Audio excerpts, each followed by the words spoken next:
నమస్కారం. నా పేరు దీప్తి. మీరు చూస్తున్నారు అమ్మ చిట్కాలు బై దీప్తిశ్రీ. మీకు కనిపిస్తున్న పౌడర్ మల్టీగ్రెయిన్స్‌తో చేసింది. హోమ్‌మేడ్ ఇది. ఇందులో యూజ్ చేసిన ప్రతి ఇంగ్రీడియెంట్ బేబీ గ్రోత్‌కి సహాయపడుతుంది. ఇది కాల్షియం రిచ్‌గా ఉంటుంది. బోన్స్ మరియు టీత్‌ని స్ట్రాంగ్‌గా డెవలప్ అవ్వటంలో హెల్ప్ చేస్తుంది. ఐరన్ కంటెంట్ వల్ల బేబీ బ్రెయిన్ డెవలప్‌మెంట్‌కి సపోర్ట్ ఇస్తుంది మరియు అనీమియాని ప్రివెంట్ చేస్తుంది. ఫైబర్ ఎక్కువగా ఉండటం వల్ల బేబీకి డైజెషన్ స్మూత్‌గా అయిపోతుంది. కాన్‌స్టిపేషన్ ప్రాబ్లమ్స్ అనేవే రావు. ఒక్కవేళ మీ చిన్నారులకి కాన్‌స్టిపేషన్ ప్రాబ్లమ్స్ ఉన్నట్లయితే అవి కూడా తగ్గిస్తుంది. నేచురల్ కార్బోహైడ్రేట్స్ వల్ల రోజంతా చిన్నారులకి కావాల్సినంత ఎనర్జీని ఇస్తుంది. హెల్తీ వెయిట్ గెయిన్‌కి హెల్ప్ చేస్తుంది.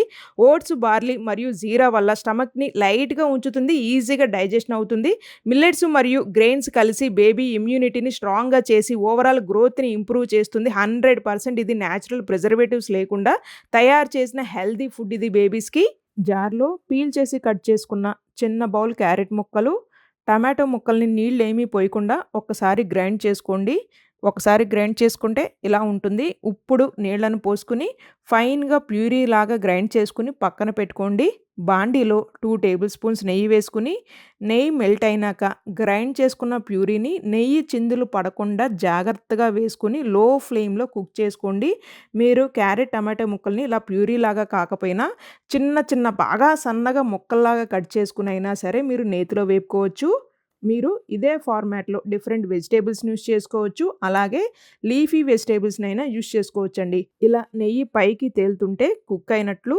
ఇప్పుడు 250 ఎంఎల్ వరకు నీళ్ళని పోసుకుని మన హోమ్‌మేడ్ మల్టీగ్రెయిన్ పౌడర్‌ని సాఫ్ట్‌గా చూడండి ఎంత సాఫ్ట్‌గా ఉందో. స్టిక్కీగా కూడా ఉండదు. చాలా బావుంటుంది. మీరు ఇది వాటర్‌లో వేసి కలిపితే భలే వస్తది స్మెల్ అయితే. నేనైతే 3 టేబుల్ స్పూన్స్ వేసుకుంటున్నాను. లమ్స్ ఏమీ లేకుండా వాటర్‌లో అయితే కలుపుకోండి.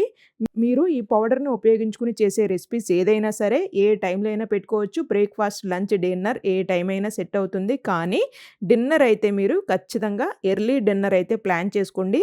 లమ్స్ ఏమీ లేకుండా నీళ్ళలో కలుపుకోండి. ఇలా మీకు వస్తే ఓకే. ఇలా రాకపోతే సేమ్ మనం రాగి పిండిని ఫస్ట్ కొద్దిగా నీళ్ళల్లో కలిపి ఎలాగైతే కలిపి ఉంచుకుంటామో అదే విధంగా ఈ మల్టీగ్రెయిన్ పౌడర్‌ని కూడా వాటర్‌లో కలిపిందైనా ఇక్కడ మీరు యూజ్ చేసుకోవచ్చనమాట. మధ్య మధ్యలో తిప్పుకుంటూ లో ఫ్లేమ్‌లో కుక్ చేసుకోండి. ఇప్పుడు చిటికెడు పసుపు, 1 ఇయర్ అండ్ అబోవ్ బేబీస్ అయితే చిటికెడు సాల్ట్, పెప్పర్ పౌడర్‌ని కూడా వేసుకోండి. మీ చిన్నారులకి స్వీట్ ఇష్టమైనట్లయితే గనక పెప్పర్ పౌడర్‌ని స్కిప్ చేసి ఆ ప్లేస్‌లో మీరు డ్రై డేట్స్ పౌడర్‌ని వేసి కుక్ చేసుకోండి. మధ్య మధ్యలో తిప్పుకుంటూ కుక్ చేసుకోండి. ఇలా కొద్దిగా లూజ్‌గా ఉన్నప్పుడే స్టవ్‌ని ఆఫ్ చేసుకుంటే చల్లారిపోయిన తర్వాత ఇంకొద్దిగా గట్టిగా అయితే అవుతుందనమాట. ఈ వీడియో మీ అందరికి ఉపయోగపడుతుంది అని అయితే ఆశిస్తున్నాను. వీడియో నచ్చినట్లయితే please do like, share and subscribe.